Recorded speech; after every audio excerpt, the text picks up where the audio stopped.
अस्सलाम वालेकुम, welcome to my channel the biology series. आज हम फर्स्ट ईयर बायोलॉजी का चैप्टर नंबर 1 बायोलॉजिकल मॉलिक्यूल्स जो हैं वो डिस्कस कर रहे हैं। और आज का जो टॉपिक है वो है पॉलीसेक्राइड। हमने मोनोसेक्राइड और ओलिगोसेक्राइड को डिस्कस कर चुके थे। मोनोसेक्राइड में हमने पढ़ा था कि ऐसे शुगर का मॉलिक्यूल होता है जिसमें सिर्फ एक ही शुगर का यूनिट पाया जाता है और इसको हम फर्दर हाइड्रोलाइज नहीं कर सकते। और ओलिगोसेक्राइड के अंदर हमें ये पता चला था कि ओलिगोसेक्राइड के अंदर 2 से लेकर 10 तक शुगर रेजिड्यूज़ थे, और अगर हम उसको हाइड्रोलाइसिस कर रहे थे तो हमें 2 से 10 के बीच में शुगर रेजिड्यूज़ यानी शुगर के यूनिट्स मिल रहे थे। लेकिन यहाँ पर पॉलीसेक्राइड एक कॉम्प्लेक्स स्ट्रक्चर होता है। पॉलीसेक्राइड पर होता क्या है? पॉलीसेक्राइड जो होता है ना, वो एक हाईली मॉलिक्यूलर वेट वाला स्ट्रक्चर होता है। मतलब बहुत ज़्यादा शुगर के जब यूनिट्स मिलते हैं ना तो पॉलीसेक्राइड बनता है। मतलब हंड्रेड्स में, थाउजेंड्स में यूनिट्स मिलेंगे शुगर के तो हमारा पॉलीसेक्राइड मिलेगा। चले स्टार्ट करते हैं। These are high molecular weight carbohydrate which on hydrolysis yield many monosaccharides. ये बहुत ज़्यादा हाई मॉलिक्यूलर वेट कार्बोहाइड्रेट होते हैं। जब इनकी हाइड्रोलाइसिस की जाती है तो ये बहुत ज़्यादा मोनोसेक्राइड्स को ऑब्वियस सी बातें निकल के आएंगे। जब एक दीवार है उसको मैं तोड़ूंगी तो उसमें से बहुत ज़्यादा ईंटें निकलेगी ना, सेम एज इट इज़ एक कार्बोहाइड्रेट का पॉलीसेक्राइड का जो बड़ा यूनिट है, पॉलीसेक्राइड का जो यूनिट है उसको मैं जब तोड़ूंगी तो उसमें से मुझे बहुत ज़्यादा शुगर के यूनिट्स निकल के आएंगे। They are formed by the condensation of hundreds of thousands of monosaccharide.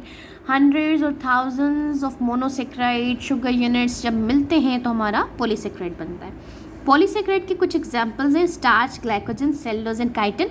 अब इसको एक एक करके हम डिस्कस करेंगे और थोड़ा उसको स्ट्रक्चर को भी देखते जाएंगे। चलिए स्टार्ट करते हैं। स्टार्च क्या होता है? It is the most important and abundant reserve food material of higher plants. Important है, बहुत ज़्यादा इम्पॉर्टेंट है स्टार्च, अबंडेंट है, हाई अमाउंट में मिलता है, रिजर्व फूड मटेरियल है। अब मैंने आपको बताया था कि जब फोटोसिंथेसिस होती है तो प्लांट्स अपना खाना बनाते हैं। वो खाना उनका होता है ग्लूकोज के फॉर्म में।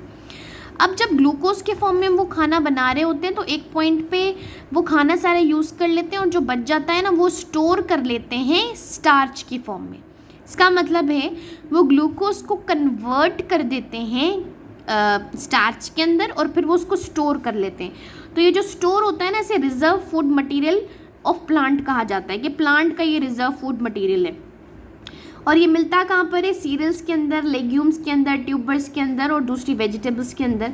It is made up of many glucose molecule. ये बहुत ज़्यादा ग्लूकोज मॉलिक्यूल जुड़ते हैं तो फिर स्टार्च बनता है। स्टार्च अगर स्ट्रेट चेन में मिल रहा है तो उसे अमाइलोज कहेंगे, और अगर ये ब्रांच चेन में मिल रहा है तो इसे अमाइलोपेक्टिन कहेंगे। अब ये क्या चीज़ है इसको थोड़ा समझते हैं। ये देखिए स्टार्च है। स्टार्च के 2 फॉर्म्स हैं, एक है इसका स्ट्रेट चेन वाला स्ट्रक्चर, एक है उसका ब्रांच चेन वाला स्ट्रक्चर। मतलब अगर स्टार्च की कोई चेन नहीं है, वो स्ट्रेट चेन में, उसकी कोई ब्रांचिंग नहीं की गई, तो उस ऐसे स्टार्च के फॉर्म को हम कहते हैं अमाइलोज। लेकिन अगर स्टार्च की जो है वो ब्रांचिंग हुई है तो ऐसे स्ट्रक्चर को हम कहेंगे अमाइलोपेक्टिन।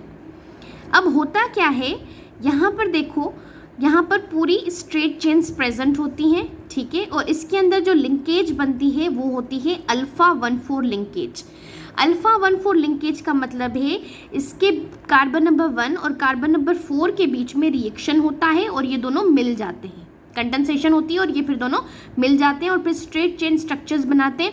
और सारे स्ट्रक्चर्स में अल्फ़ा 1,4 ग्लाइकोसाइडिक लिंकेज ही होती है। आई बात समझ?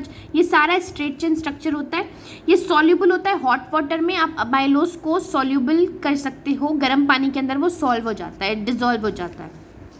अब यहाँ पर देखें अमाइलोपेक्टिन। अमाइलोपेक्टिन क्या होता है? बेसिकली अमाइलोपेक्टिन ऐसा स्ट्रक्चर है स्टार्च का जिसकी ब्रांचिंग हुई होती है, जिसकी ब्रांच प्रेजेंट होती है। आई बात समझ? अब ब्रांचिंग स्ट्रक्चर होती है तो इसके अंदर जो है वो आपको लिंकेज मिलती है अल्फ़ा 1,6 लिंकेज। अब ये क्या सीन होता है? देखें अमाइलोपेक्टिन का जो स्ट्रक्चर होता है ना वो बिल्कुल अमाइलोज की तरह ही होता है। जब तक स्ट्रेट चेन चल रही होती है तो उनके पास होती है alpha 1,4 glycosidic linkage, glycosidic linkage. उनके बीच में जब तक स्ट्रेट चेन चल रही होती है तो अल्फा 1,4 ग्लाइकोसाइडिक लिंकेज ही होती है, लेकिन जैसे ही उनकी ब्रांचिंग स्टार्ट होती है तो वो क्या होती है, कार्बन नंबर 1 और कार्बन नंबर 6 के बीच में होती है। ठीक है, कार्बन नंबर 1 के साथ और कार्बन नंबर 6 के बीच में ब्रांचिंग होती है, तो उसके लिए जहाँ पर ब्रांच बनती है ना, तो वहाँ पर ये लिंकेज आ जाती है अल्फा 1,6 ग्लाइकोसाइडिक लिंकेज। और ये ब्रांच बनती है 25th शुगर पर, यानी 25th वाले शुगर का मॉलिक्यूल होगा जिस पे ब्रांचेस बनती है। तो आपको आगे बात समझ, अमाइलोज जो होगा स्टार्च का ही फॉर्म है, स्ट्रेट चेन, अगर स्ट्रेट चेन होगा स्टार्च तो उसे अमाइलोज कहेंगे, अगर ब्रांच होगी तो उसे अमाइलोपेक्टिन कहेंगे। उसके बाद ये सॉल्युबल होगा अमाइलोज हॉट वाटर के अंदर, और ये आपका ना हॉट ना कोल्ड दोनों के अंदर सॉल्युबल नहीं होगा। इसके अंदर स्ट्रेट चेन्स के अंदर अल्फा 1,4 ग्लाइकोसिडिक लिंकेज ही मिलता है, लेकिन यहाँ पर दोनों स्ट्रक्चर्स मिलते हैं, दोनों लिंकेजेस देखने को मिलती हैं। जब तक स्ट्रेट चेन चल रहा है तो अल्फा 1,4 ग्लाइकोसिडिक लिंकेज मिलेगी, जैसे ही ब्रांचिंग होगी तो अल्फा 1,6 ग्लाइकोसाइडिक लिंकेज होगा, क्योंकि ब्रांचिंग 1,6 कार्बन नंबर 1 और कार्बन नंबर 6 के बीच में होती है, इसलिए इसकी जो लिंकेज बनती है वो होती है alpha 1,6 glycosidic linkage. Okay, I hope आपको मेरी बात समझ आ रही होगी। देखें यहाँ पर स्ट्रक्चर देखें, ये अमाइलोज का स्ट्रक्चर है, बिल्कुल स्ट्रेट चेन्स हैं, ठीक है। तो इसके अंदर लिंकेज मिली है अल्फा 1,4 ग्लाइकोसिडिक लिंकेज। लेकिन यहाँ पर देखें ये है अमाइलोपेक्टिन का स्ट्रक्चर। अमाइलोपेक्टिन के स्ट्रक्चर के अंदर अगर आप देखें तो जब तक ये स्ट्रेट चेन चल रही है, तो अल्फा 1,4 ग्लाइकोसिडिक लिंकेज, ठीक है। जैसे ही यहाँ पर ब्रांचिंग हो गई कार्बन नंबर 1 के साथ, कार्बन नंबर 1 और कार्बन नंबर 6 के बीच में जैसे ही ब्रांचिंग हुई तो यहाँ पर बनी alpha 1,6 glycosidic linkage at branch point. सिर्फ ब्रांच पॉइंट पर आपको ये लिंकेज मिलेंगी। तो ये रहा अमाइलोपेक्टिन का स्ट्रक्चर, ये रहा ओके, और ये आपका अमाइलोज का स्ट्रक्चर। आई होप आपको बात आ गई होगी समझ। Okay, which is soluble in water, ठीक है। अमाइलोज जो है वो सॉल्युबल इन वाटर होता है और ये दोनों के अंदर सॉल्युबल नहीं होता अमाइलोपेक्टिन। अच्छा, जब इसका हम आयोडीन के साथ रिएक्शन करवाते हैं तो स्टार्च का ब्लू कलर होता है। ये भी MCQs आता है आपके MD किट में आता है, आपके पेपर्स में आता है, तो ये याद रखने वाली बात है, आप याद कर लीजिएगा। चलें, glycogen, it is the polymer of glucose, ये भी ग्लूकोज का ही पॉलीमर होता है, यानी ग्लूकोज के ही छोटे छोटे यूनिट्स मिलकर ग्लाइकोजन बनाते हैं। Its molecular structure is similar to starch, इसकी मॉलिक्यूलर स्ट्रक्चर स्टार्च से ही मिलती है, ठीक है। लेकिन ये होता है, ये एनिमल के अंदर मिलता है। जैसे स्टार्च जो था वो रिजर्व फूड मटेरियल था प्लांट्स का, इस तरीके से ये जो होगा ग्लाइकोजन, ये रिजर्व फूड मटेरियल होगा आपके एनिमल्स का, यानी हमारा। Therefore it is commonly called animal starch, इसके लिए इसको animal starch भी कहते हैं। It is mainly found in bacteria, fungi, in animals, abundantly found in liver and muscles. It gives red color with iodine. चलें, ये जो है आपको बैक्टीरिया के अंदर, फंजाई के अंदर, एनिमल्स के अंदर मिलेगा। और कहाँ पर स्टोर होता है? लिवर के अंदर स्टोर होता है, मसल के अंदर स्टोर होता है। और जब इसका आयोडीन के साथ रिएक्शन करवाते हैं तो वो रेड कलर देता है। चलें, आपको ये भी आ गया होगा समझ। चलें, अब चलते हैं cellulose. What is cellulose?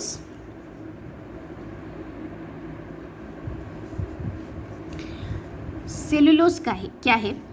It is a polymer of glucose most abundant carbohydrate, ये भी ग्लूकोज का पॉलीमर है, यानी ग्लूकोज की यूनिट से ही बना है। अबंडेंट कार्बोहाइड्रेट है, हाईली अमाउंट में मिलता है, ओके, नेचर के अंदर मिलता है, ठीक है। ये इनसॉल्युबल होता है, पानी के अंदर सॉल्युबल नहीं होता। It is not digested in human body, अगर इसको ह्यूमन बॉडी खा ले तो ये डाइजेस्ट नहीं हो सकता क्योंकि हमारे पास इसका एंजाइम नहीं होता। In cellulose the glucose units are joined in straight chain and no branch chain, इसके अंदर कोई ब्रांचिंग नहीं हुई होती। सेलुलोज स्ट्रक्चर बिल्कुल स्ट्रेट चेन्स के अंदर मिले हुए होते हैं। This straight chain become spirally coiled, और फिर इस स्ट्रेट चेन जो होती है इसकी, वो क्वाइल्ड के फॉर्म में बन जाती है और कंडेंस हो जाती है, लाइक मजमुआ बना के ट्यूब्स की शक्ल ले लेती है। जैसे ही वो ट्यूब्स की शक्ल लेती हैं तो ये सेलुलोज की ट्यूब्स जो है वो सेल वॉल बनाती हैं प्लांट के अंदर, ठीक है। और इससे क्या होता है, सेलुलोज जो है वो अच्छा, आइए आपको बात समझ किस तरीके से होता है। ये होता है इस तरीके से है, जो ये स्ट्रेट चेन होती है ना, वो स्ट्रेट चेन्स होती हैं सेलुलोज की, वो क्या हो जाती हैं, क्वाइल्ड हो जाती हैं। क्वाइल्ड के फॉर्म में आ जाती हैं। जैसे ही वो कॉइल्ड होती हैं वो कंडेंस हो जाती हैं, मजमुआ अपना बनाती हैं और ट्यूब्स की शक्ल ले लेती हैं। ये ट्यूब्स सेलुलोज बनाते हैं। ये जो सेलुलोज की ट्यूब्स हैं ये आगे चल के cell wall of the plant cell बनाती हैं, ठीक है। और ये जो है वो सेलुलोज का स्ट्रक्चर बताया गया है। जब आप आयोडीन के साथ रिएक्शन करवाते हैं सेलुलोज का तो वो देता है हमें, कोई भी कलर नहीं देता, कलरलेस होता है, ठीक है। It gives no colours with iodine. ये प्लांट सेल वॉल है, ठीक है। ये इसका स्ट्रक्चर है सेलुलोज का और इसके अंदर कोई ब्रांचिंग नहीं होती, लेकिन ये क्या करती है, ट्यूब्स बना लेती हैं, ट्यूब्स बना लेती हैं। लोग सेलुलोज फाइबर बन रहे हैं यहाँ पर, ये देखें। ये जो हैं इनको कॉइल की होती हैं, ठीक है। कॉइल होने के बाद ये ट्यूब्स बना लेती हैं कुछ इस तरीके से और फिर ये प्लांट के सेल वॉल के अंदर मिलती हैं, ठीक है। चलें, आपको आ गई होगी बात समझ। ओके, चलें नेक्स्ट टॉपिक देखते हैं। अब काइटिन, काइटिन क्या है? It is long chain polymer of N acetyl glucosamine. ये एक लॉन्ग चेन पॉलीमर है किसका? एन एसिटाइल ग्लूकोजामाइन का। एन एसिटाइल एक ग्रुप है, ये रहा यहाँ पर ग्रुप लगा पड़ा है, ये एन एसिटाइल ग्रुप है। और ग्लूकोजामाइन मीन्स ग्लूकोज के साथ अमीनो ग्रुप अटैच हो गया, यानी अमोनिया जो है वो एड हुआ होगा। एक अमाइड डेरिवेटिव है ग्लूकोज।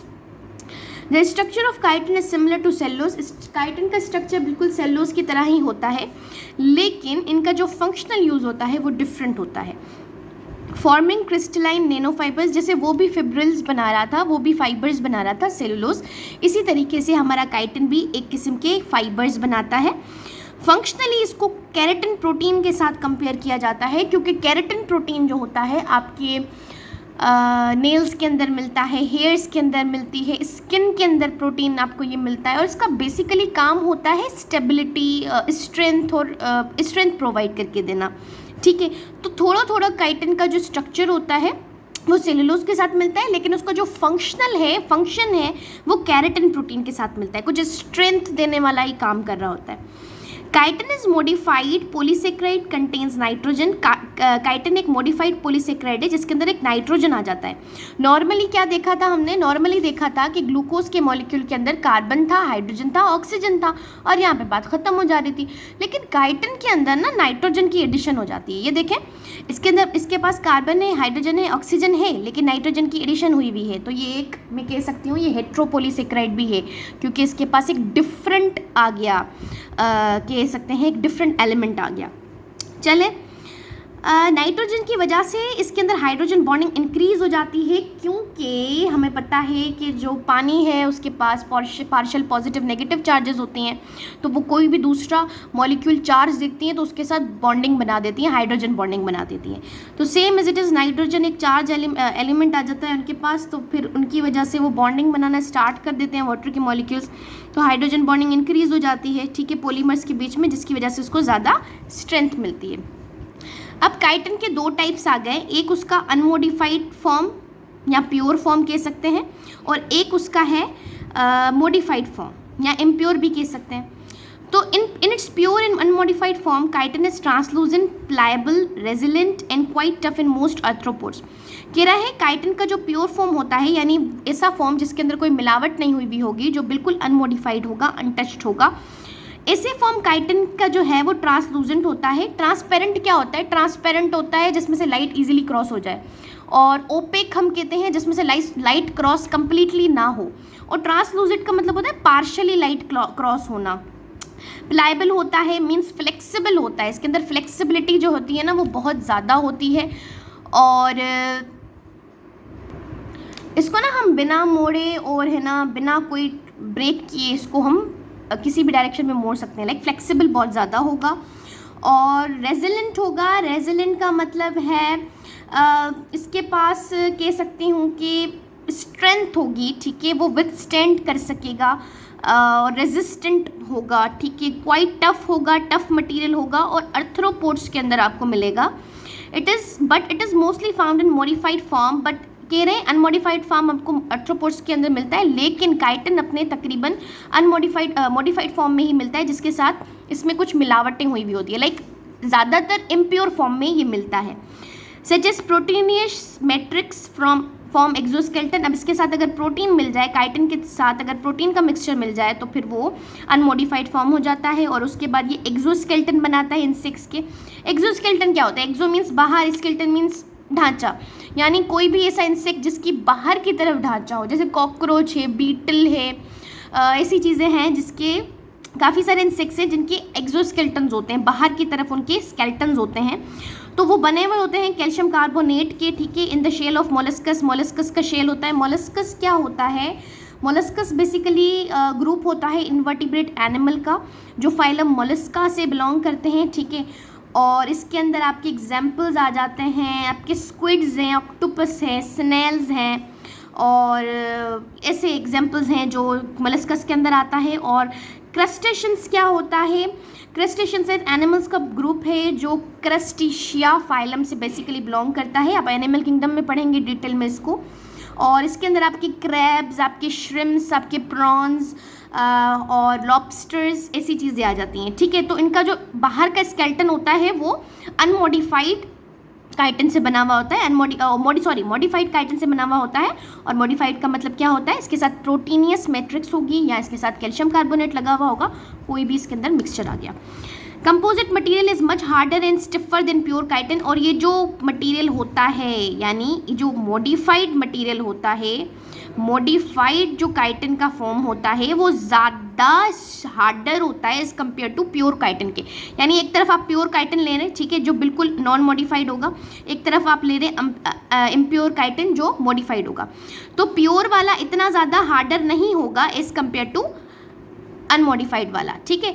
तो मॉडिफाइड जो है वो बहुत ज़्यादा हार्ड है और जो नॉन मॉडिफाइड है वो इतना ज़्यादा हार्ड नहीं है। तो ज़्यादातर जो हार्डनेस और स्टिफनेस और मतलब स्ट्रेंथ आती है वो जो मॉडिफाइड काइटिन में से आती है, ठीक है।